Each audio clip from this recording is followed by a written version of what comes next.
বিশ্বের অন্যতম আধুনিক বিমানবন্দর টার্মিনাল নির্মাণের ঘোষণা দিয়েছে সংযুক্ত আরব আমিরাতের দুবাই সরকার। নির্মাণ কাজ শেষ হলে এটি হবে বিশ্বের সবচেয়ে বড় টার্মিনাল।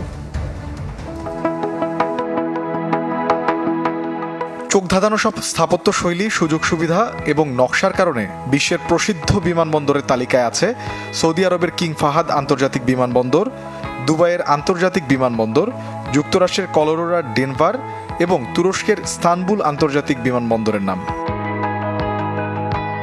তবে এবার বিশ্বে সাড়া ফেলতে যাচ্ছে দুবাইয়ের আল মাকতুম আন্তর্জাতিক বিমানবন্দর টার্মিনাল।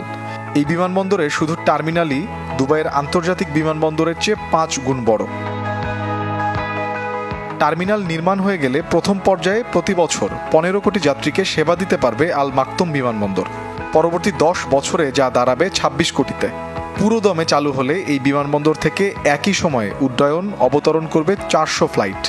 নির্বিঘ্নে ফ্লাইট পরিচালনায় থাকবে 5টি রানওয়ে, থাকবে অত্যাধুনিক এভিয়েশন প্রযুক্তি।